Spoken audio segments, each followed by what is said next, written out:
ভাই চালাতে পারি কিনা? হ্যাঁ, যদি জিজ্ঞাসা করা হয় ও চাচা তুমি কেন দাড়ি রাখনি, চাচা বলবে বাপ বেশি কথা বলবি নি, কারণ তোর চাচি কিন্তু দাড়ি রাখতে দেয়নি। চাচাকে যদি বলি চাচা দাড়ি কেন রাখনি গো, চাচা বলবে তোর চাচি রাখতে দেয়নি। ওই চাচা খুশবুদার মাল টানে, চাচির তখন ভালো লাগে। চাচা দাঁড়িয়ে রাখলে চাচির অসুবিধা হয়। চাচা যখন গাঁজা টানে এক টান দিয়ে 7 টানের ভান করে, তখন চাচির খুব ভালো লাগে, তখন চাচির খুব ভালো লাগে। ও মুসলমানেরা, এখানে আপনি বলুন বাবরি মসজিদ ভাঙা হলো, মুসলমানদের গায়ে বড় লাগলো, মুসলমানদের চামড়ায় লাগলো, মুসলমানদের দিলে লাগলো, আর নবীর গলায় ছুরি চালালাম, এই কষ্টটা কার লাগলো একবার বলুন জোরে আপনারা। বাবরি মসজিদ ভাঙা হলো, সেইখানে আজ আমরা লড়াই করছি, নিজেরা খুন খারাপি মানলাম, মসজিদ আল্লাহর ঘর, তার জন্য দোয়া করা দরকার। আমরা কি করছি, মাঠে নেমে যাচ্ছি, একে মারছি ওকে মারছি, কিছুই নেই ফায়দা। যারা বসে লুটছে আমাদের মধ্যে দ্বন্দ্ব লাগিয়ে দিচ্ছে, আমাদের মধ্যে দ্বন্দ্ব লাগিয়েছে। আল্লাহ নবী বলছে দেশে বাস করতে হলে দেশের কানুন মানতে হয়, আর দেশের কানুন এমন মাননি যার জন্য নিজেরা খুন খারাপই হয়েছে। চলছে না? হাওড়া জেলায় যান, কিছুদিন আগে, আজ 5-6 দিন আগে আমি হাওড়া জেলায় যাচ্ছি জলসার জন্য। ও ভাই যা দৃশ্য দেখলাম, শুধু মুসলমান রে ভাই, শুধু মুসলমান। মুসলমান মা বোনেরাও তারা রোডের মাঝে দাঁড়িয়ে আছে, গাড়ি আর ছাড়ছে না, গাড়ি আর ছাড়ছে না। জলসায় যাবো বলছি আমাকে একটু ছাড়ুন, বলছে না এখন রাস্তা অবরোধ।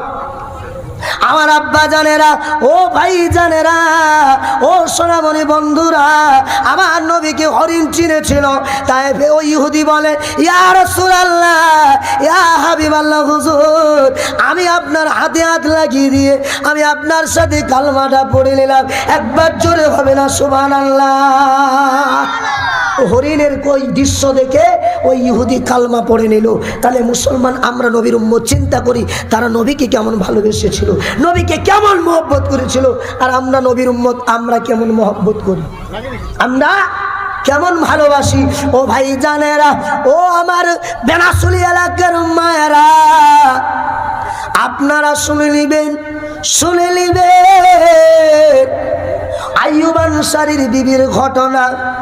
আল্লাহর হুকুমকে এত মানত, আল্লাহর হুকুমকে এত পছন্দ করত, একটা পোশাকে স্বামী স্ত্রী 2 জন নামাজ পড়তো। এই হাদিসটা আমরা হয়তো অনেকে শুনেছি বা শুনেছি কিনা ভাই, একটা পোশাকে 2 জন নামাজ পড়তো।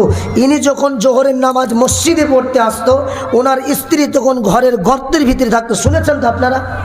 আমার ভাইরা, আল্লাহর নবীকে ডেকে বলে সাহাবারা ইয়া রাসূলুল্লাহ ইয়া হাবিবাল্লাহ, হুজুর আপনি ওই আইয়ুব আনসারীকে দাঁড়াতে বলবেন, প্রতিদিন নামাজ পড়ে ছুটে চলে যায়, মাসোয়ারাই বসে না, আমাদের সবাই বসে না।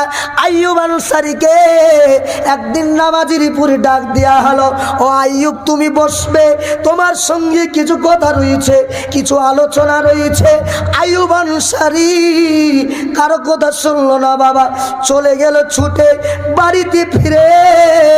ফিরে যাবার উপরে স্ত্রী ওই গর্ত থেকে উঠে তার স্বামী পোশাক খুলে দিয়ে গর্তের ভিতরে বসে যায়। স্ত্রী নামাজ পড়তেছে, স্বামী গর্তের ভিতরে। এরকম 1-2 দিন হয়, 3 দিনের মাথায় আল্লাহর নবী সাহাবাদেরকে নিয়ে ওনার দরবারে যাচ্ছে, ওনার ঘরে যাচ্ছে। তো আল্লাহর নবী সাল্লাল্লাহু আলাইহি সাল্লাম দরজায় গিয়ে বলছে আসসালামু আলাইকুম আইয়ুব আনসারী, বাড়িতে আপনি আছেন? আইয়ুব আনসারী কোনো আওয়াজ নেই।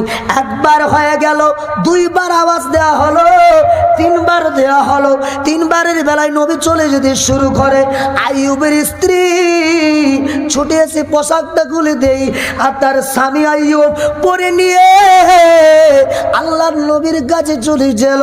আল্লাহর নবীকে বলে ইয়া রাসূলুল্লাহ ইয়া হাবিবাল্লাহ, হুজুর একটু দাঁড়ান, একটু দাঁড়ান, আপনি হয়তো কষ্ট পেয়েছেন, আমি আইয়ুব চাইনি আপনি কষ্ট পান, কিন্তু হুজুর আমি বড় কষ্টে আছি, বড় দুঃখে আছি। আজ 1 সপ্তাহ হয়ে গেল, আমার 2টো বাচ্চা আছে, তারা এখনো খাবার পায়নি, 2 জন বাচ্চা আছে, তারা খাবার পায়নি। ইয়া রাসূলুল্লাহ ইয়া হাবিবাল্লাহ, হুজুর আপনি যখন ডাক দিয়েছিলেন তখন আমি বাড়ির ভিতরে গর্তের ভিতরে ছিলাম। আল্লাহর নবী এই কথাটা শুনে হতবান্ত হয়ে গেল। তাই তো তুমি গর্তে কি করতেছিলে?